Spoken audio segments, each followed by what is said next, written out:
Baik, Assalamualaikum warahmatullahi wabarakatuh. Perkenalkan, nama saya Andi Nurul Insani dengan NIM 2417 10802, Program Studi Pendidikan Jasmani Kelas A, Mata Kuliah Penjas Adaptif. Dosen pengampu Ibu Rosti, SPD, MPD. Baik, tujuan saya membuat video media pembelajaran ini untuk memenuhi tugas UTS dari mata kuliah Penjas Adaptif. Adapun materi yang akan saya bahas yang berjudul memahami perbedaan anak dengan gangguan sensorik. Baik, langsung saja kita ke materi yang pertama. Baik, langsung saja kalian juga bisa lihat di atas. Oke, semua anak unik dalam cara mereka merasakan dunia. Setiap anak memiliki cara unik dalam merasakan dan merespons dunia di sekitarnya. Ada juga anak yang sangat peka terhadap suara-suara yang ada di sekitarnya. Bahkan, biasanya jika dia mendengar suara yang keras saja, dia bisa membuatnya menutup telinga secara spontan. Dan ada juga anak yang tiba-tiba menangis. Nah, ada juga anak yang tampak bodoh amat atau tidak peduli ketika lingkungan ramai, atau bahkan seolah tidak mendengar kita berbicara. Dia sangat bodoh amat gitu. Fenomena-fenomena ini bukanlah karena anak tersebut manja atau nakal, karena bisa jadi mereka memiliki perbedaan dalam cara otak mereka merespons karena adanya gangguan sensorik. Yang kita kenal sebagai gangguan pemrosesan sensorik atau sensory processing disorder atau SPD.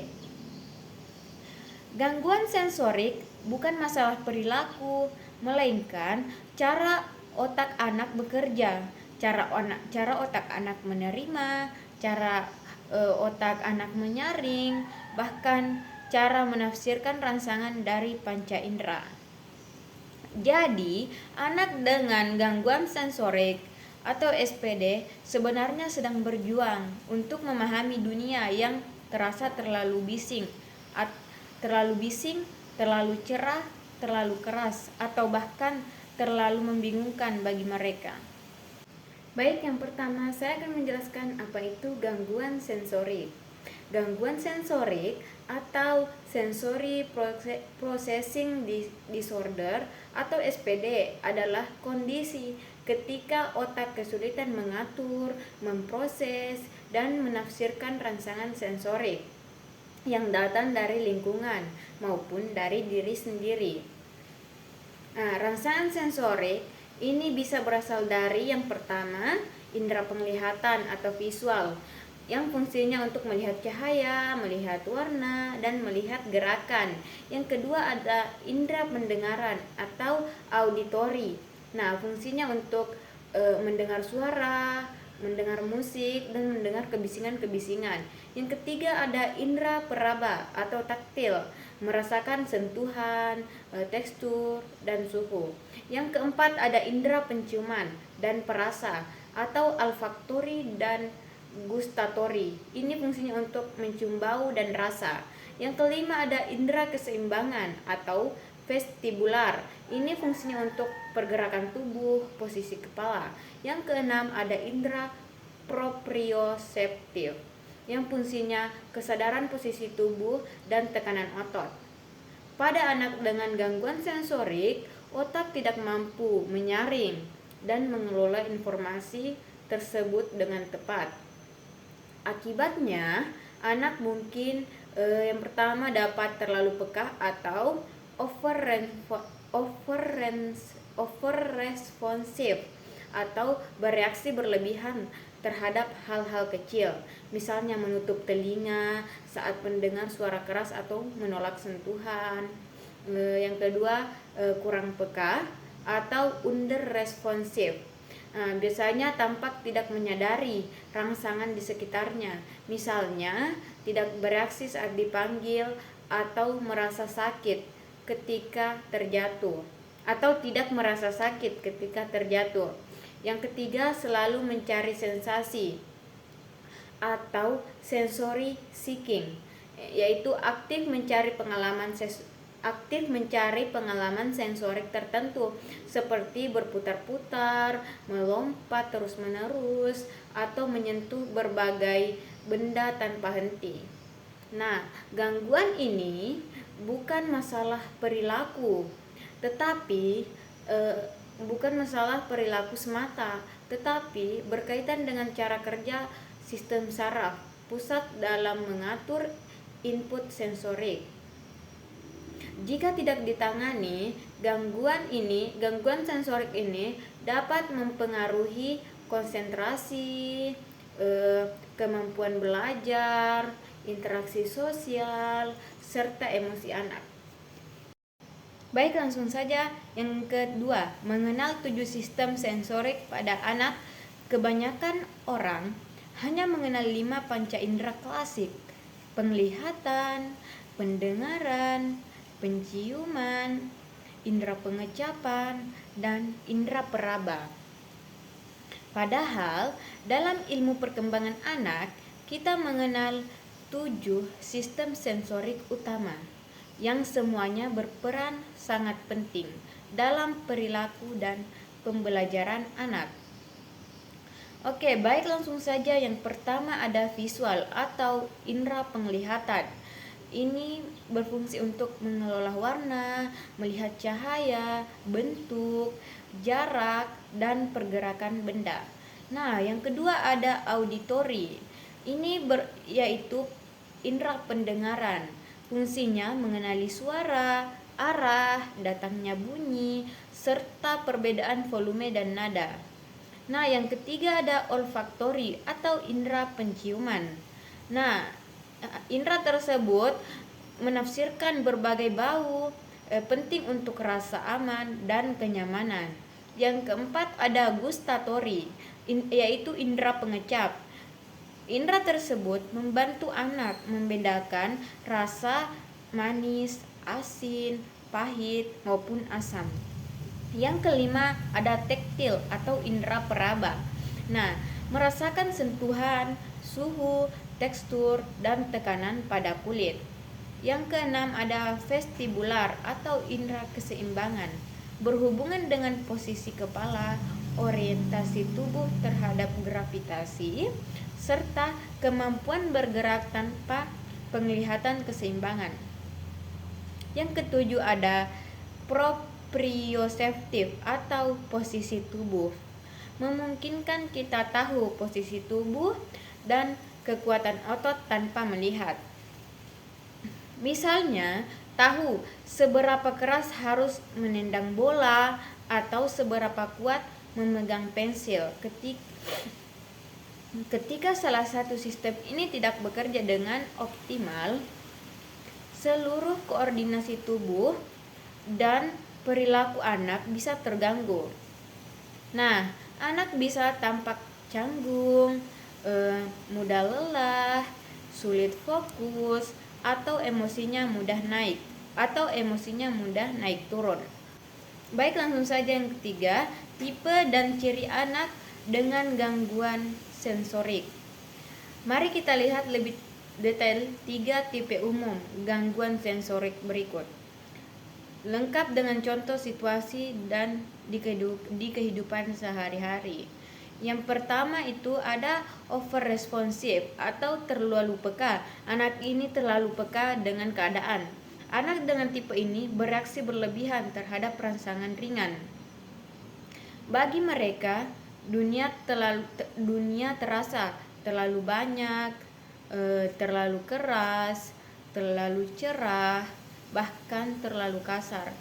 Nah, ciri-ciri umumnya yaitu menutup telinga ketika mendengar suara keras, seperti bel sekolah atau vacuum cleaner.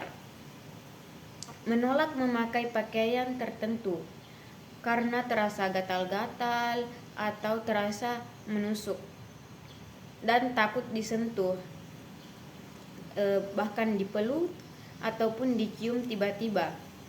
Menangis ketika rambut disisir atau kuku dipotong. Menghindari permainan yang melibatkan pasir, cat, atau air.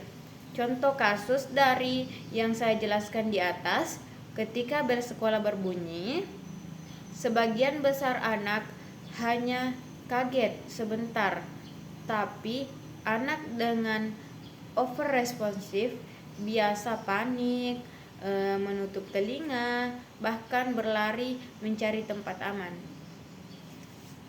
Baik, yang kedua ada under responsif atau kurang peka. Anak yang tampak kurang menyadari rangsangan di sekitarnya bukan karena tidak bisa merasakan, tetapi karena otaknya tidak memberi peringatan yang cukup kuat. Ciri-ciri umumnya, yang pertama, tidak sadar ketika tubuhnya kotor atau terluka. Nah, yang kedua, tidak merespons saat dipanggil, padahal pendengaran anak tersebut normal. Yang ketiga, anak tersebut terlihat lambat, terlihat lemas, atau kurang bersemangat dalam menjalani hari-harinya. Yang keempat, kurang tertarik pada permainan yang menstimulasi indera. Contoh kasus dari ciri-ciri yang saya sebutkan di atas, anak jatuh dan lututnya berdarah, tapi tetap bermain seperti tidak terjadi apa-apa. Atau anak tidak sadar kalau baju dan wajahnya belepotan setelah makan. Baik, yang ketiga, sensory seeking atau mencari sensasi. Anak dengan tipe ini mencari rangsangan kuat untuk memuaskan kebutuhan sensoriknya. Mereka tampak aktif, tidak bisa diam, dan sering membuat lingkungannya kewalahan. Padahal sebenarnya mereka sedang mencari keseimbangan sensorik. Nah, di sini ada pun ciri-ciri umum. Yang pertama, anak suka melompat, suka berlari, suka berputar tanpa henti. Yang kedua, menyentuh benda atau orang secara berulang. Nah, yang ketiga, membuat suara keras, menjerit, atau bahkan tertawa berlebihan. Yang keempat, menabrak atau memukul benda tanpa niat agresif. Adapun contoh kasus dari yang saya jelaskan tadi, yaitu saat istirahat, anak tidak bisa diam di satu tempat, terus berputar atau melompat di kursi, bahkan ketika guru sedang menjelaskan. Baik, penjelasan yang keempat, perbandingan anak tipikal versus anak dengan gangguan sensorik. Situasi anak tipikal dengan anak gangguan sensorik seperti mendengar suara bel sekolah, kaget sebentar, lalu kembali tenang lagi, lalu panik lagi, berteriak, bahkan menutup telinga. Nah, yang kedua, saat disentuh teman, saat bermain merespons biasa, kadang tertawa, kadang menangis, bahkan marah atau menghindar. Yang ketiga, saat anak sedang bermain pasir, kadang dia menikmati tekstur, membentuk pasir, menolak keras, dan biasa merasa jijik. Nah, aktivitas fisik ini bisa berhenti jika diminta terus bergerak, sulit mengontrol diri. Nah, tabel ini membantu kita menyadari bahwa perilaku anak bukan karena tidak mau patuh, tetapi karena cara tubuhnya merespons, karena cara tubuhnya memproses sensasi berbeda-beda. Baik, penjelasan kelima, dampak gangguan sensorik terhadap perkembangan anak. Jika perbedaan sensorik ini tidak dikenali dan tidak ditangani dengan bijak, anak dapat mengalami berbagai dampak aspek dalam aspek perkembangan, antara lain yang pertama, konsentrasi belajar terganggu.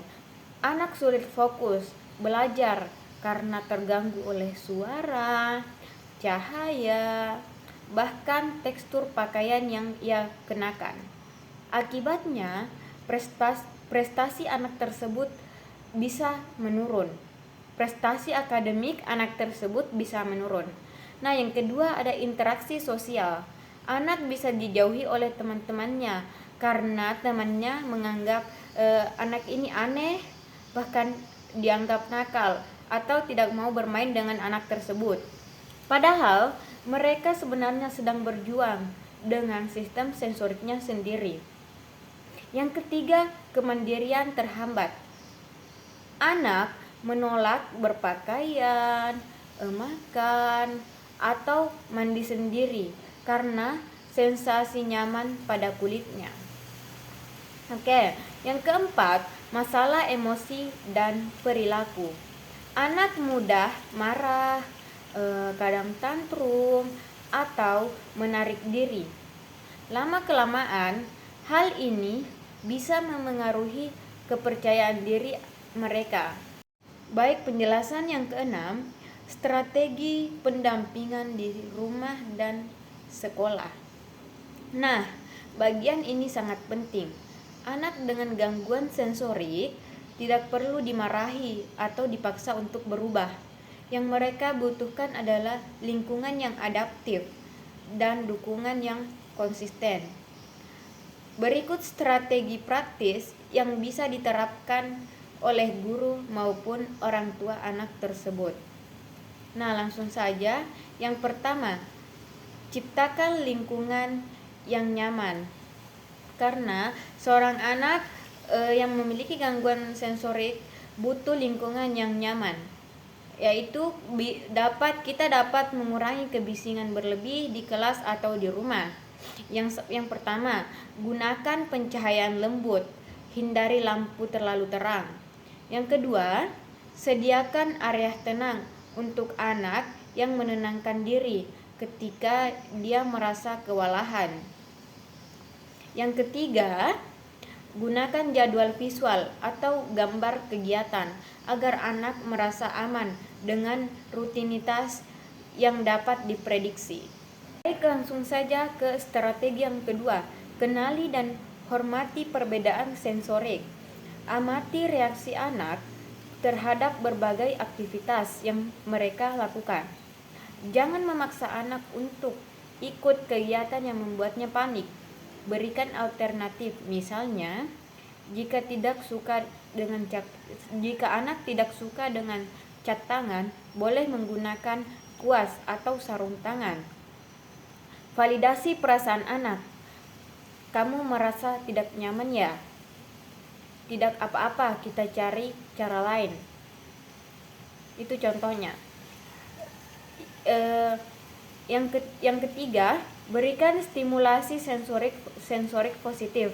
Aktivitas sensorik tidak harus mahal. Beberapa contoh aktivitas sederhana yang bisa membantu.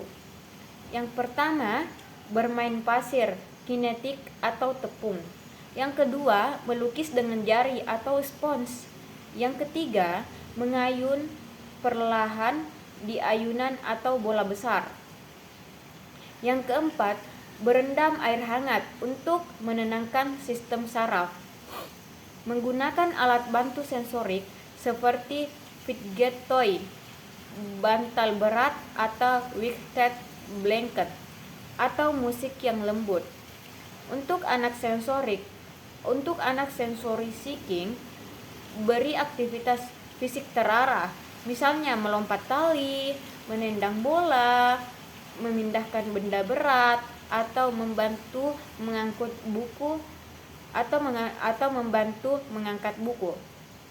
Dengan begitu, kebutuhan sensoriknya terpenuhi dengan cara yang aman dan produktif. Baik, yang keempat, kolaborasi dengan orang tua dan profesional. Guru perlu berbagi pengamatan dengan orang tua anak secara terbuka dan empatik. Jika masalah sensorik terlihat signifikan, arahkan anak ke terapis okupasi atau occupational therapist yang berpengalaman menangani anak yang memiliki gangguan sensorik atau SPD. Terapis biasanya akan membuat rencana intervensi individual yang disebut sensory diet, yaitu daftar aktivitas sensorik harian sesuai dengan kebutuhan anak tersebut. Tujuannya bukan menyembuhkan, karena SPD bukan penyakit, tetapi membantu anak untuk beradaptasi dan berfungsi lebih baik lagi di lingkungannya. Baik, itulah tadi video model pembelajaran yang saya jelaskan. Semoga kita semua dapat mengerti dan memahami anak-anak yang memiliki gangguan sensorik. Lebih dan kurangnya mohon dimaafkan. Wabillahi taufik wal hidayah. Wassalamualaikum warahmatullahi wabarakatuh.